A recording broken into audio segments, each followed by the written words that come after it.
Good morning, my dear students. Today I am going to start chapter number 2, The Tsunami. What is tsunami? It is a natural disaster and a series of fast moving waves in the ocean. It is caused by volcanic eruptions and earthquakes. It also causes huge destruction, loss of life and property. I can give you the live example of 26 December 2004 Indian Ocean tsunami. Have a look.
A tsunami is a very large and powerful wave caused by earthquakes under the sea.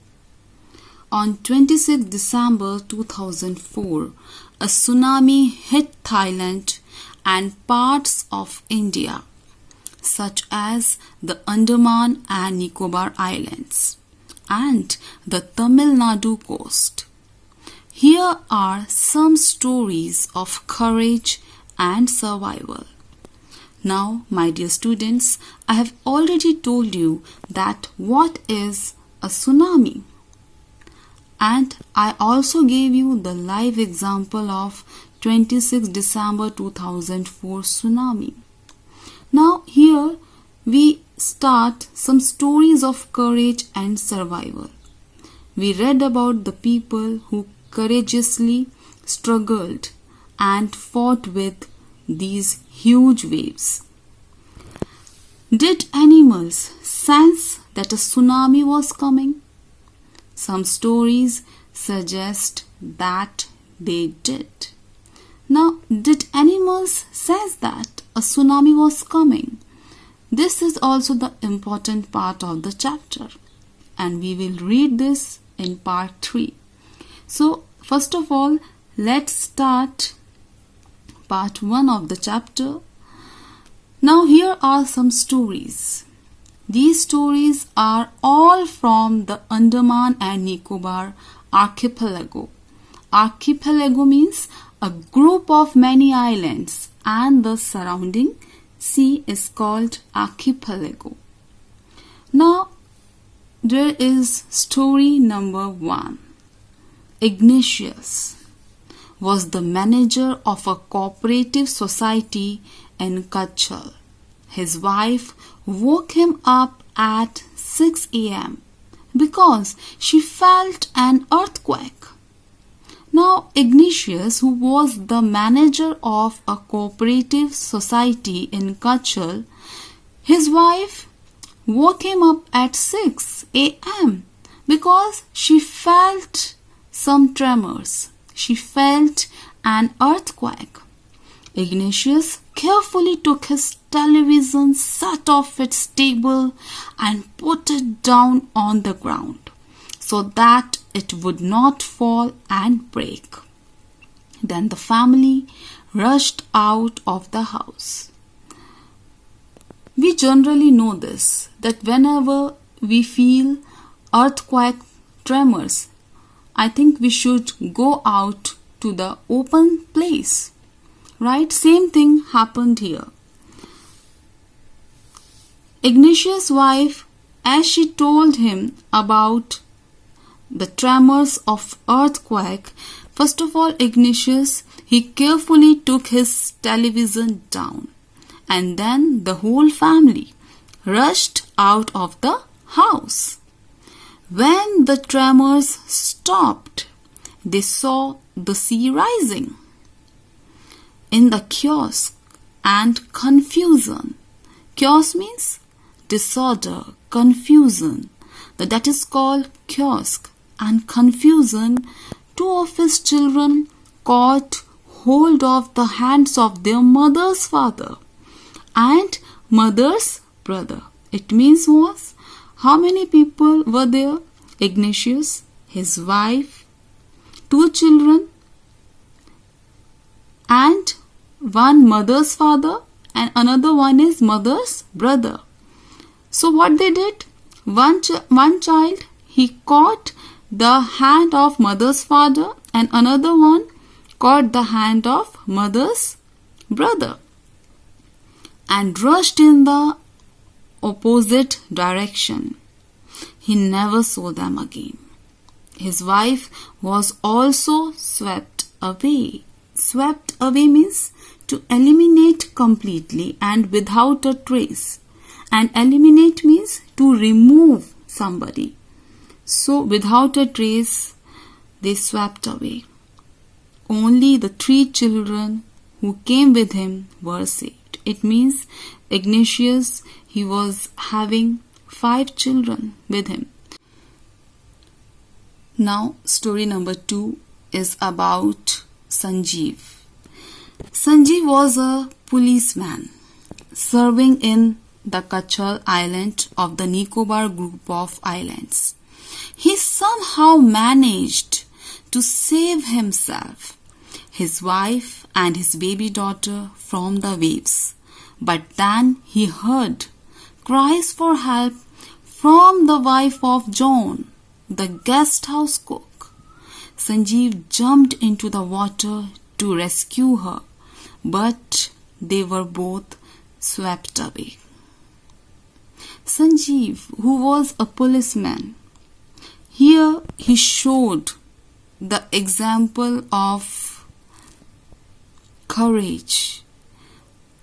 Actually, he sacrificed his life for the guest house cook John.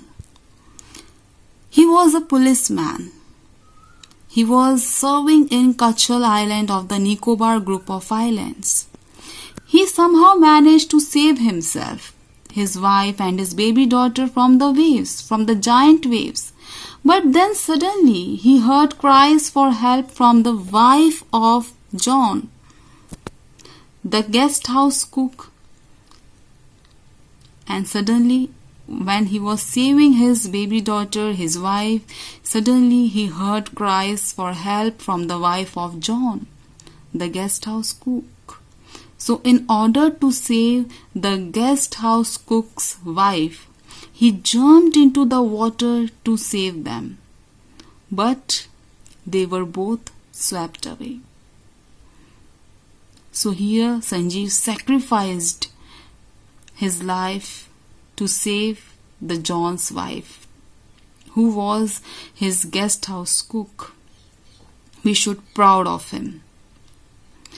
Now another story. 13-year-old Meghna was swept away along with her parents and 77 other people. Now here there is a girl. She is 13-year-old girl and she was swept away along with her parents and 77 other people. She spent 2 days floating in the sea.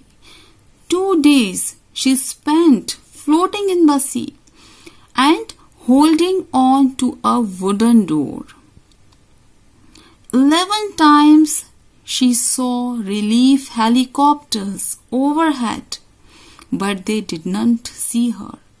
she was brought to the shore by a wave and was found walking on the seashore in a daze. In a daze means she was half conscious. Now 13-year-old Meghna, she was swept away along with her parents and 77 people.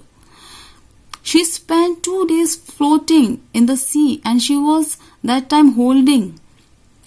Actually, she was having the support of a wooden door. So with the help of that, she was floating in the sea for 2 days. And even 11 times, she saw relief helicopters also. But they didn't see her. And how she came to the shore? By a wave only. And she was found walking on a seashore in a daze. She was half conscious. Now, next story is related to Alma's Javed. She was 10 years old and she was a student of Carmel Convent in Port Blair, where her father had a petrol pump. Her mother Rahila's home was in Nankori Island. The family had gone there to celebrate Christmas. When the tremors came early in the morning, the family was sleeping. Alma's father saw the seawater recede. Recede means move back from where it was. So the water, where it was moving back from there. He understood that the water should come rushing back with great force, and as her father saw the waves, he understood that the water would come back with great force. So what he did, he woke everyone up and tried to rush them to a safer place. As they ran, her grandfather was hit on the head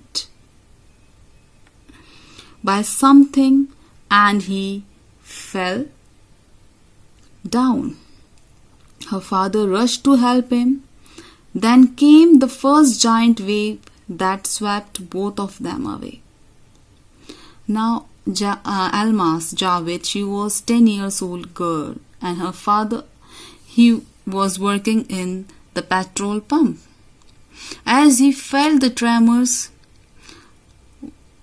first of all, what he did, he woke up everyone and tried to rush them to a safer place. As they ran, what happened to her grandfather? He was hit on the head by something and fell down.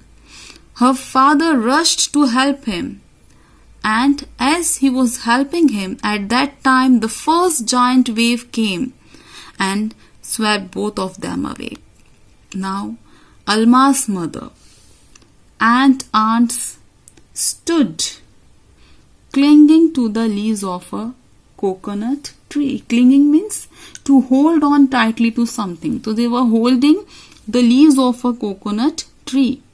So Alma's mother and aunts stood clinging to the leaves of a coconut tree, calling out to her. A wave uprooted the tree and they too were washed away. Now Alma's mother and her aunt, they were clinging to the leaves of a coconut tree. They were having the support of only a coconut tree leaves. But suddenly what happened?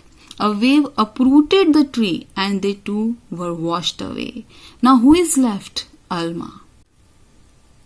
Alma saw a log of wood floating.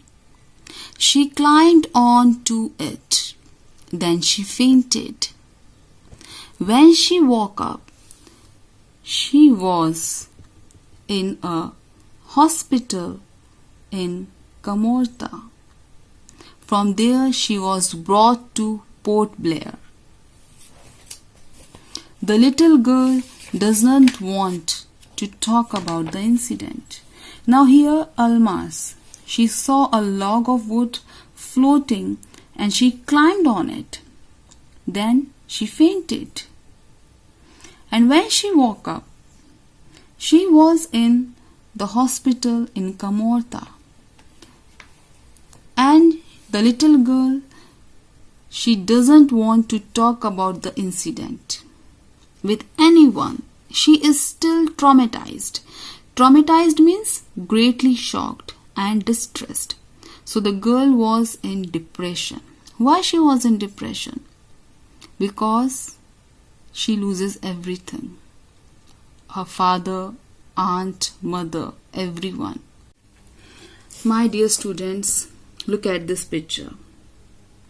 You can see what kind of destruction tsunami had done in this area.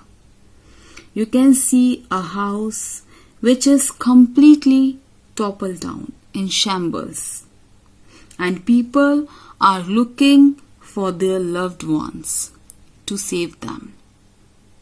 Ignatius, the manager of the cooperative society, Sanjeev, a policeman, 13-year-old Meghna, 10-year-old Almas.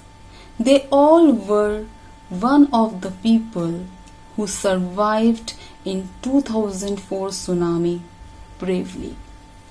They all set an example of valor. Well, my dear students, this was the first part of the chapter 2, the tsunami. Thank you and have a nice day.